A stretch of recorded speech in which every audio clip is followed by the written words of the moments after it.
नमस्कार, टुडे हिमाचल में आपका बहुत बहुत स्वागत है और मैं हूं गीतिका पांडे। आइए नजर डालते हैं हिमाचल प्रदेश से जुड़ी हुई आज की ताजा तरीन खबरों पर। लेकिन उससे पहले अगर आपने अभी तक चैनल को सब्सक्राइब नहीं किया है तो जरूर कर लीजिए। साथ ही हमारे व्हाट्सएप ग्रुप को जरूर ज्वाइन करें, जिसका लिंक डिस्क्रिप्शन बॉक्स में है। तो चलिए शुरू करते हैं हिमाचल से जुड़ी हुई खबरों को जानने का सिलसिला।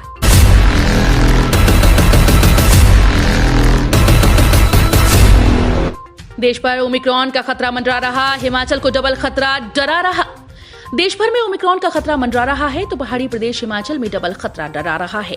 बेशक ओमिक्रॉन का हिमाचल में एक ही मामला सामने आया, पर यहाँ तो मौसम भी कम तेवर वाला नहीं। कई क्षेत्र इस वक्त बर्फबारी से लबालब हो चुके हैं। पर्यटक सब कुछ भूलकर इसे मस्ती के तौर पर देख रहे हैं।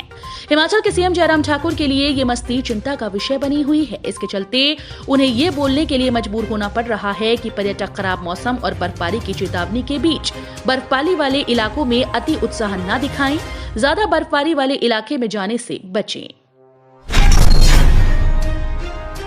कर्मचारियों से रिकवरी नहीं करेगी हिमाचल सरकार। नए वेतनमान के लागू होने के बाद राज्य सरकार के नियमित कर्मचारियों से रिकवरी नहीं होगी। हिमाचल प्रदेश सरकार ने नए वेतनमान के नियमों में इस बारे में स्थिति स्पष्ट की है। कहा कि अगर अंतरिम राहत के संशोधित वेतन वृद्धि में समायोजित किए जाने से किसी कर्मचारी का वेतन अगले वेतन से कम हो जाता है तो इसकी अतिरिक्त धनराशि से क्षतिपूर्ति की जाएगी।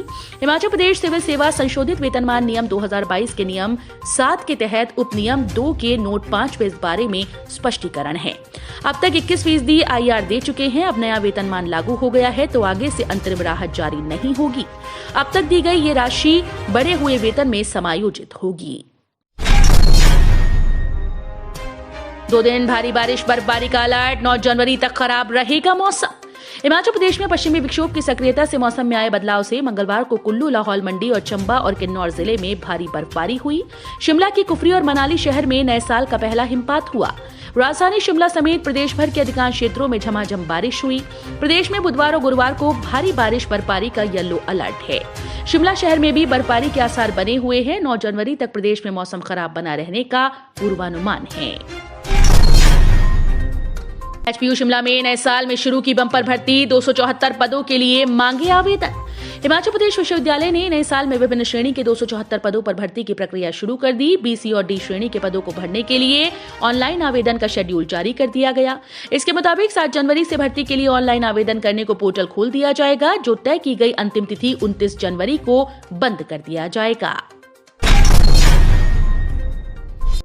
हिमाचल में 250 नए संक्रमित, सक्रिय मामले 859 पहुंचे। कोरोना महामारी ने हिमाचल प्रदेश में फिर से रफ्तार पकड़ ली है। मंगलवार को प्रदेश में 250 लोगों के कोरोना टेस्ट की रिपोर्ट पॉजिटिव आई, जबकि सोमवार को 136 नए मामले आए। 20 दिन बाद प्रदेश में प्रतिदिन पॉजिटिव मरीजों का आंकड़ा 100 के पार चल रहा है। प्रदेश में कोरोना सक्रिय मामलों की संख्या अब 859 पहुंच गई। प्रदेश में कोरोना के अब तक 2,29,413 मामले आए। इनमें से 2,24,663 ठीक हुए, जबकि 3,862 संक्रमितों की मौत हुई है।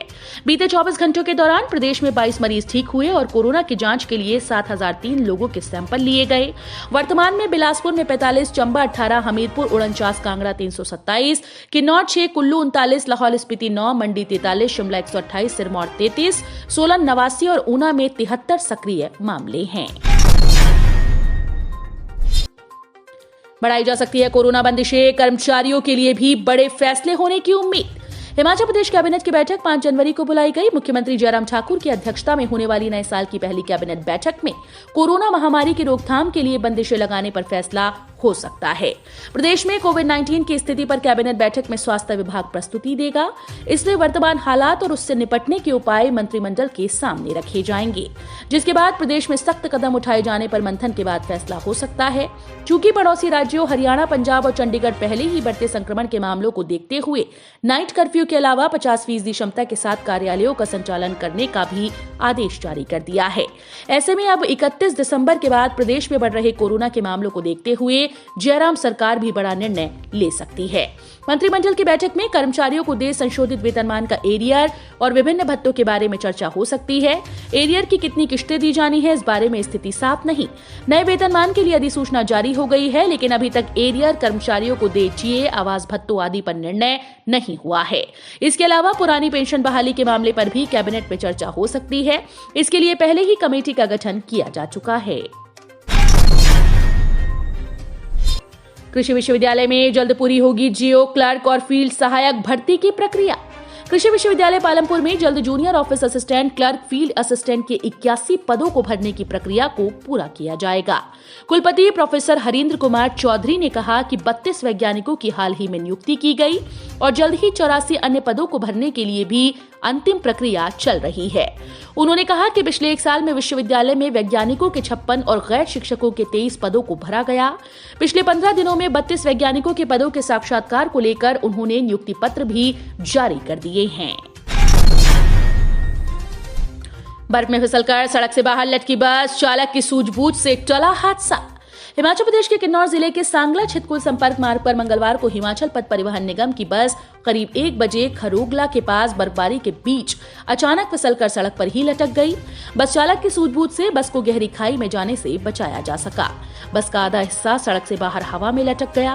पुलिस थाना सांगला से मिली जानकारी के मुताबिक रिकांगपिओ छितकुल रूट पर चलने वाली HRTC बस दिन के समय छितकुल की तरफ जा रही थी, लेकिन लगातार बर्फबारी के चलते फिसलन को देखते हुए एहतियातन चालक मनमीत और परिचालक कमलकांत ने खरोगला के पास सवारियों को उतारकर बस को वापस जिला मुख्यालय रिकांगपिओ की रवाना किया। इलेक्ट्रीशियन, रीस्टोरर और JOIT भर्ती का परिणाम घोषित। हिमाचल प्रदेश कर्मचारी चयन आयोग ने इलेक्ट्रीशियन और रीस्टोरर के पदों के लिए ली गई परीक्षा का अंतिम परिणाम घोषित कर दिया। इलेक्ट्रीशियन पोस्ट कोड आयोग के सचिव डॉक्टर जितेंद्र कंवर ने कहा कि अभ्यर्थी आयोग की वेबसाइट पर परिणाम देख सकते हैं। स्कूली विद्यार्थियों को बांट दी स्टील की टूटी फूटी बोतलें। हिमाचल प्रदेश के सरकारी स्कूल्स में विद्यार्थियों को दी जा रही स्टील की पानी की बोतलों की गुणवत्ता सवालों के घेरे में आ गई। मंडी जिले के कई स्कूल्स में बच्चों को बांटी जा रही पानी की बोतलें टूटी हुई हैं। प्रदूषण नियंत्रण बोर्ड के माध्यम से सरकारी स्कूल्स में बोतलें बांटी जा रही हैं। हिमाचल के 9वीं कक्षा के 90,000 विद्यार्थियों को बोतलें दिए जाने की योजना है। मुख्यमंत्री जयराम ठाकुर की तस्वीर लगी इन बोतलों को मंडी जिले के कई स्कूल में बांटा गया। कई विद्यार्थियों को इस दौरान तले से टूटी हुई बोतलें मिली। खराब मिली इन बोतलों को बदलने की कोई भी व्यवस्था नहीं है। लंबे समय बाद स्टील की बोतलें प्राप्त करने वाले बच्चे अब स्वयं को ठगा सा महसूस कर रहे हैं। स्वास्थ्य कर्मियों ने किया ऐसा कमाल, वीडियो देखकर केंद्रीय स्वास्थ्य मंत्री भी हो गए फैन। देश भर में 15 से 18 वर्ष की आयु वर्ग के किशोरों के लिए वैक्सीनेशन अभियान चलाया जा रहा है। हिमाचल में भी इसमें अपनी भागीदारी निभाई जा रही है। बेशक प्रदेश में बर्फबारी हो रही है, लेकिन स्वास्थ्य कर्मियों के हौसले बुलंद हैं। बर्फबारी के बीच भी अपनी कर्तव्य परायणता का परिचय देते हुए स्वास्थ्य कर्मी अपनी जिम्मेदारी निभा रहे हैं। कुल्लू में बर्फ के बीच वैक्सीन लेकर जाते हुए हिमाचल के स्वास्थ्य कर्मियों का ये वीडियो केंद्रीय स्वास्थ्य मंत्री मनसुख मंडाविया ने अपने ट्विटर हैंडल पर पोस्ट किया है। आपको बताते चलें कि जिला कुल्लू में मंगलवार को कई इलाकों में जहां बारिश हो रही है, तो वहीं बर्फबारी का दौर भी जारी है। ऐसे में स्वास्थ्य विभाग लक्ष्य को पूरा करने में लगातार जुटा हुआ है। तो ये थे हिमाचल प्रदेश से जुड़े हुए आज के ताजा तरीन समाचार। उम्मीद करते हैं आपको जरूर पसंद आए होंगे। थोड़े से भी पसंद आए हो तो चैनल को सब्सक्राइब और वीडियो को लाइक करना बिल्कुल ना भूलें।